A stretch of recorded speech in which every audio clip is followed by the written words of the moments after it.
Hey guys, I know many of us in life right now are struggling heavily with just everyday issues and the current climate of things and a lot of difficult struggles that we go through, whether it's with our faith or just people around us or ourselves or financial situations. I know it's been hard, and I'm no exception. I've been struggling a lot myself, especially this week. And I think it's more important than ever for me personally to stay faithful in this time. And I want to just talk about the growing questions that come up in my life whenever, in this recent journey I've embarked on with Christianity. The questions that come up when I struggle with my faith. As a new found Christian, it's hard sometimes to stay true to the ideals that God asks of me, the obligations I have and all the things that He gives me. It's hard to stay truthful and faithful and not take Him for granted, and I definitely do that every day. And it hurts. It hurts when I do that. It hurts when I feel like I'm failing, over and over again at these things that I'm asked of. And I have to keep reminding myself that I'm not expected to be perfect ever, not only now, but ever. And that in this time in my life, it's not a matter of being perfect. It's not even a matter of being enough in the eyes of the gospel. It's just about constantly trying to get there, get to that place where I can stay true to my faith as much as possible and be that humble servant that, God wants me to be. But it's also a balancing act, I feel, with all the things that I've held on to in my past, all the things that, I've stayed attached to in my life, trying to make sure that I can balance out what's important to me with what will be important to me, and just making sure I stay healthy and faithful and a true servant in that process. And that's been hard, you know. It's been especially hard when, at moments you start to wonder if it's going to go anywhere, if all this faith stuff is going to lead to the place that you hope it will. Those fears, those unknowns of the future, they're very difficult to get through for anyone, especially a newfound Christian, who is so unbelievably new. It's basically just an infant hoping that they can go to, into the adult world and operate as if they're an adult. I'm trying, but for lack of a better phrase, it's not working. It's not.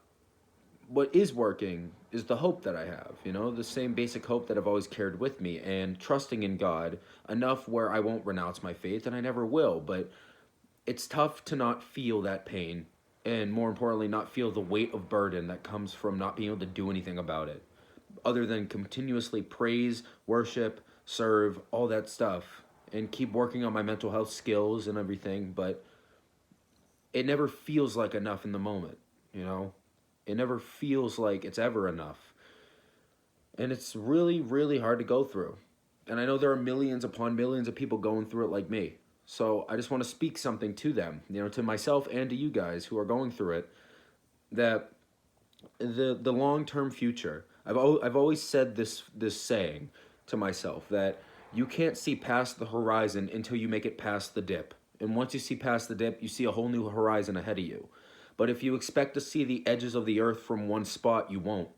But just keep traveling, keep traversing across that ocean, across that landscape, and you will get to the other end. You'll get to the dip and see in front of you what is clear and what's to be. That's something I keep trying to tell myself, when both in faith and just in the hope of the future in my normal life, the life that is just about day-to-day stuff. This podcast, this channel, for example, I don't know where I'm going in my life at all. Many people my age who are in their 20s don't know. And it's overwhelming. It's overwhelming to wonder if you're going to be enough in this life, let alone the next one, right? If I can go and, you know, pursue something positive for myself, maybe I can feel okay with who I am. Well, where do I start, Again, more questions, right? It's just a bunch of questions that keep popping up, and it hurts to ask them because you never get closer to an answer in that moment. That long term, that dip in the horizon is so far away. But just try. And I say this to myself as much as I do to you. Just keep trying to trust in God, first and foremost, but trust in what you don't know as something that will be discovered, not something that will cause you to fall, not something that will cause you to feel like you failed. Because failure is only failure if there's no opportunity to succeed. That's failure. And we always have that opportunity. And there's this verse that I wanted to cover here from Luke 12. Luke 12, verse 27, 28. So multiple verses. And it's basically just uh, Jesus teaching about money and possessions. For example, we could think of like money and possessions being a young adult trying to get a job so that they can support their family and themselves, or trying to get a career, or any person who's trying to look for that 30, 40, 50, whoever. And those things really cause this sort of pain on us. We really don't know what exactly to do about it because everything's so vague and unknown. We don't have clear direction and aim to try to get those things. So money and possession, all that stuff, it becomes very much a worry, a fear. And in Luke 27:28, Jesus comments on it, and he says, "Look at the lilies and how they grow. They don't work or make their clothing, yet Solomon in all his glory was not dressed as beautifully as they are. And if God cares so wonderfully for flowers that are here today and thrown into the fire tomorrow, he will certainly care for you. Why do you have so little faith?" It's really tough to not feel like we're alone in our journeys and trying to pursue a life that's worth living. It's really tough to feel like everything around us can make sense someday. That all these questions that we ask will, whether directly or indirectly, find an answer. Whether we'll actually get a satisfactory, I guess, outcome to this huge, arduous journey we got to go down. And then it starts to maybe feel like with God, maybe we're just so insignificant, whether it's to Him or to people around us. Like the pain we keep going through in trying to discover ourselves and our path, and trying to get through the worry, it just makes you feel so small. For me, like, right now I don't have a job, and I haven't for a while. I work very hard to make sure I'm productive, and I'm never lazy. In fact, I deal with workaholism a lot. But that comes from this feeling of not being enough, feeling so small because I don't have that 9 to 5 or even that part-time. And it really sucks. It's not fun, And from that, I feel like I'm almost insignificant.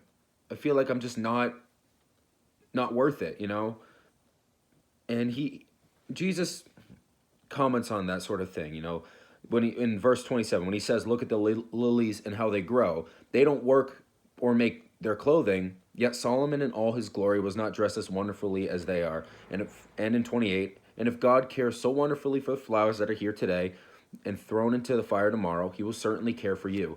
Why do you have so little faith?" And that idea, that going into life, constantly pushing yourself to do the things that can quench those worries and make those fears go away, they seem like the thing that makes the fear go away. It makes it seem like the thing that's what you're going towards. It makes it feel like you're getting towards a safer place. But for the small things in life that don't have to do much, that don't have to beat themselves over the head with these sort of notions of productivity, God cares for them. And God will care for you if you act that same way. If one day you need a break from all the stress and you just need to relax and just need to say, "It's time for me to lay down my head for a moment and not feel the weight of stress all the time," I believe God will applaud you for that, because it takes a lot to give yourself that much grace. I do believe that. Because we'll pick ourselves up and we'll go and work towards that positive future. But worrying so much that we never allow ourselves to feel like life can just be something serene or even just basic relaxing, feeling that way, it's really tough. Speaking from experience, I don't think there's ever been a moment in my life, or I don't think there's been a moment in my life for a few years now, where I didn't feel like I had to go do something, where I didn't feel like I had to go prove myself as productive and worthy. And it all comes from a worry and a fear that continuously builds up. For me, fearing the future, wondering if when that horizon dips, I'll just fall off a steep drop and then splat onto the ground somewhere, That is the biggest fear of mine. But in trusting God and having faith, he says, "Why do you have so little faith?" in verse 28 for a reason. Having faith and trust, it shows that no matter what pain, no matter what future you're walking towards, there's always that opportunity to find what's good, because God laid out this plan so long ago. And as long as you stay faithful enough, where you don't renounce your faith, where you don't walk down another route, where you don't go off the beaten path into the wild lands and start looking for something there, you will find that, and it won't look like what you expect. It almost certainly won't look the way you think it will. Maybe in the long term it will. Maybe you'll get to that big goal you wanted, but it won't look it just won't look like what you thought. And I think for many of us, including me, it's really hard to take that in. It's really hard to feel like the outcome that we reached is the right one because it wasn't anything like we thought it would be. Give it time. Just wait. Keep marching, but wait for that moment to unfold where that destined future that you hope for starts to glimmer a little bit. Just give it time. And stay faithful. Trust in yourself. Trust in God. Trust it will all be okay. And know that the moment that you're in, until you are gone, is never the end. Whatever you think about that moment, how painful it is, note those feelings, respect those feelings, understand those feelings as painful, and that they deserve treatment, they deserve action and work, but that there's a next moment coming, and you have no idea what it could be. A piano could drop on you in any second. You won't be expecting that. It goes both ways.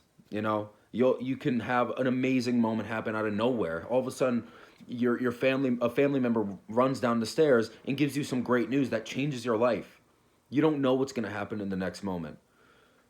And having faith that those things that happen out of nowhere or that even can be predicted will eventually turn the tables in your favor, that's a powerful thing.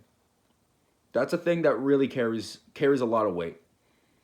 Far more weight, far more value than any gold in the world.